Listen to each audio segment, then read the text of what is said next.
Leitura diária. Neemias, capítulo 12. A lista dos sacerdotes e dos levitas. Estes foram os sacerdotes e os levitas que voltaram com Zorobabel, filho de Sealtiel, e com Jesua: Seraías, Jeremias, Esdras, Amarias, Maluque, Atos, Secanias, Reum, Meremote, Ido, Gineton, Abias, Miamim, Maadias, Bilga, Semaías, Joiaribe, Jedaías, Salu, Amoque, Ilquias e Jedaías. Estes foram os chefes dos sacerdotes e seus colegas nos dias de Jesua.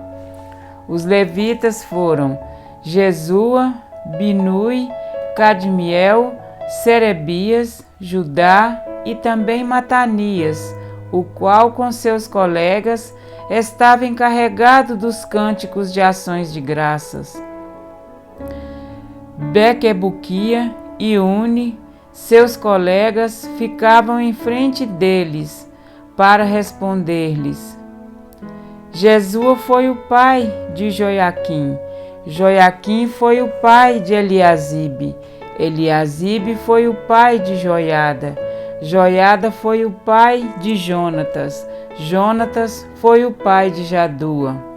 Nos dias de Joiaquim, estes foram os líderes das famílias dos sacerdotes: da família de Seraías, Meraías; da família de Jeremias, Ananias; da família de Esdras, Mesulão; da família de Amarias, Joanã; da família de Maluque, Jonatas; da família de Secanias, José; da família de Arim, Adina; da família de Meremote, Elcai; da família de Ido, Zacarias; da família de Gineton, Mesulão; da família de Abias, Zicre; da família de Miamim e de Maadias, Piltai; da família de Bilga, Samua; da família de Semaías, Jonatas; da família de Joiaribe, Matenai; da família de Jedaías, Uzi; da família de Salai, Calai; da família de Amoque, Eber; da família de Ilquias, Asabias; da família de Jedaías, Natanael. Nos dias de Eliasibe, os chefes das famílias dos levitas e dos sacerdotes Joiada, Joanã e Jadua foram registrados durante o reinado de Dário, o persa. Os chefes das famílias dos descendentes de Levi, até a época de Joanã, filho de Eliasibe, foram registrados no livro das crônicas. Os líderes dos levitas foram Asabias, Serebias, Jesua, filho de Cadmiel, e seus colegas, que ficavam em frente deles quando entoavam louvores e ações de graças. Um grupo respondia ao outro, conforme prescrito por Davi, homem de Deus: Matanias, Baquebuquias, Obadias, Mesulão, Talmon e Acube eram porteiros, vigiavam os depósitos localizados junto às portas. Eles serviram nos dias de Joaquim, filho de Jesua, neto de Josadaque, e nos dias do governador Neemias e de Esdras, sacerdote e escriba. A dedicação dos muros de Jerusalém. Por ocasião da dedicação dos muros de Jerusalém, os levitas foram procurados e trazidos de onde moravam para Jerusalém para celebrarem a dedicação alegremente, com cânticos e ações de graças, ao som de símbolos, harpas e liras. Os cantores foram trazidos dos arredores de Jerusalém, dos povoados do Netofatitas, de Bet-Gilgal e das regiões de Geba e de Asmavete, pois esses cantores haviam construído povoados para si ao redor de Jerusalém. Os sacerdotes e os levitas se purificaram cerimonialmente e depois purificaram também o povo, as portas e os muros. Ordenei aos líderes de Judá que subissem ao alto do muro. Também designei 2 grandes coros para darem graças.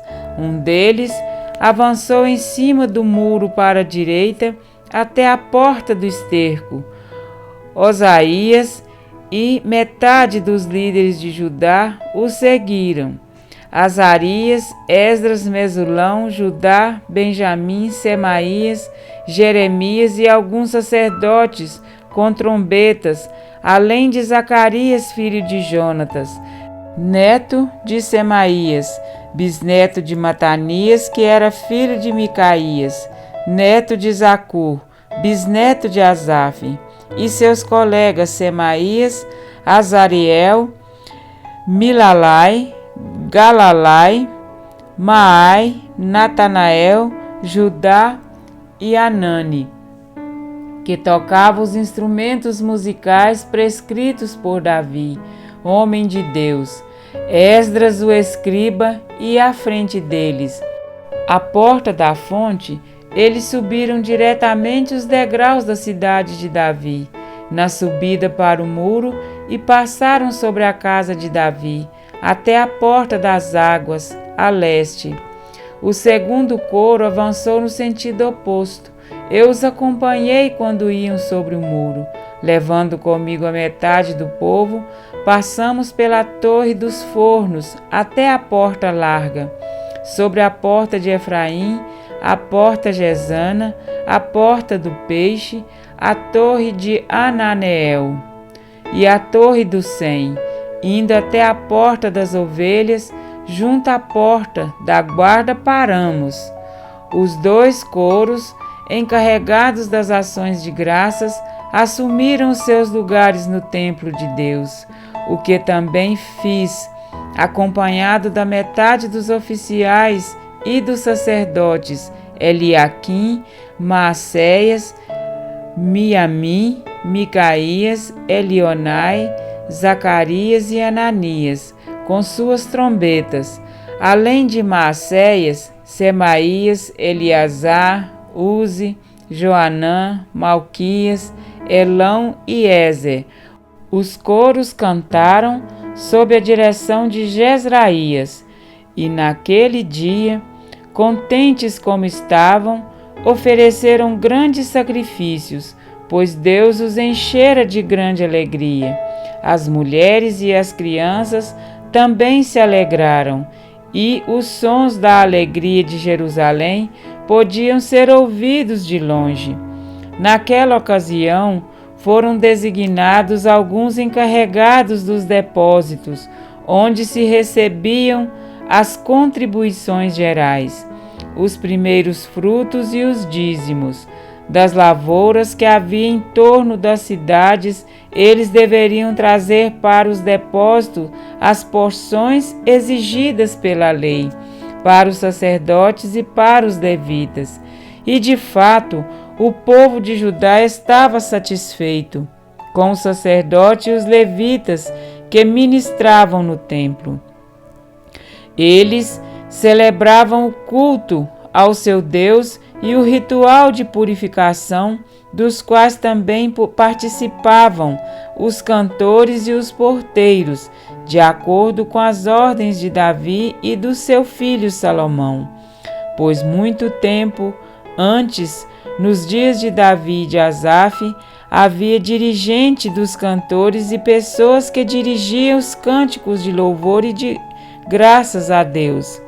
Assim, nos dias de Zorobabel e de Neemias, todo o Israel contribuía com ofertas diárias para os cantores e para os porteiros. Também separavam a parte pertencente aos outros levitas, e os levitas separavam a porção dos sacerdotes de Arão. Amém? Para refletir. Com os muros erguidos e as portas colocadas em seus lugares, Jerusalém começou a renascer das ruínas. Aqueles que antes haviam presenciado a glória da santa cidade de seu templo sabiam que as reformas não mostravam sequer o mínimo do brilho que outrora revelava. Aqueles, contudo, que haviam nascido em cativeiro babilônico, contemplavam absortos o vislumbre de um lugar que só haviam conhecido por ouvir falar. Os dois grupos experimentavam sensações diferentes, mas uma mesma alegria, que irrompeu em cântico de louvor e alto júbilo, por fazerem parte daquele maravilhoso momento. Precedido pelos levitas e sacerdotes, todo o povo acompanhava dois grandes coros em procissão. Ao som dos coros, acompanhado pelos sacerdotes com trombetas e pelos músicos levitas, com os instrumentos músicos de Davi, homem de Deus, Esdras o escriba ia adiante deles. Purificaram-se os sacerdotes e os levitas, que também purificaram o povo e as portas e o muro, até que ambos os coros pararam na casa de Deus. E a alegria descrita no verso 43 pôde ser ouvida a grande distância. Diante de um cenário tão propício à verdadeira adoração, da experiência do cativeiro, do reavivamento experimentado pelo estudo da lei de Deus e dos episódios de livramento e auxílios sobrenaturais, tudo cooperava para que o povo permanecesse em santa convicção, como fiéis adoradores do Deus vivo. O sentimento de finalmente estar em casa tomou cada coração em arrebatadora alegria. Estava longe, no entanto, de ser um culto meramente emocional. A presença de Esdras adiante deles eram-lhes uma constante lembrança do fundamento de sua fé, a palavra de Deus. Se perseverassem em crescer firmes no conhecimento do Senhor, Jerusalém tornar-se-ia novamente o brilho de Deus na terra, convidando todos os povos a conhecê-lo. O Senhor deseja levar-nos de volta para casa, para a santa cidade que Ele mesmo nos edificou. Não estamos longe desse sublime momento. Alegrai-vos sempre no Senhor. Outra vez digo, alegrai-vos. Filipenses 4:4. O caminho que temos de trilhar até lá deve ser dado com passos não vacilantes, mas firmes segundo as orientações de Deus que não muda. Malaquias 3:6. Aqueles que guardam ser recolhidos deste mundo escuro no grande dia de Deus são os que pela palavra têm sido edificados e purificados, reconhecendo a sua total dependência da graça de Cristo. Em oração, aguardam com expectativa contemplar o amoroso olhar de seu Senhor e Salvador, o Verbo, a palavra, um desejo que o Espírito Santo torne em luz para o mundo, através de uma vida genuinamente convertida. Há um canto celestial e uma alegria suspensa no universo, que em breve irromperá em louvores ao Criador. Mas há um cântico e uma alegria que só os salvos poderão cantar e sentir. Um louvor arrebatador será ouvido no espaço infinito, quando a graça de Cristo consumar o seu resultado eterno. Olhando para o autor e consumador de nossa fé e contemplando as marcas de seu amor, nosso coração se tornará incansável instrumento de louvor. Enquanto aguardamos, louvemos a Deus com nossa vida, guardando firme a confissão da esperança sem vacilar, pois quem fez a promessa é fiel. Hebreus 10:23. Amém?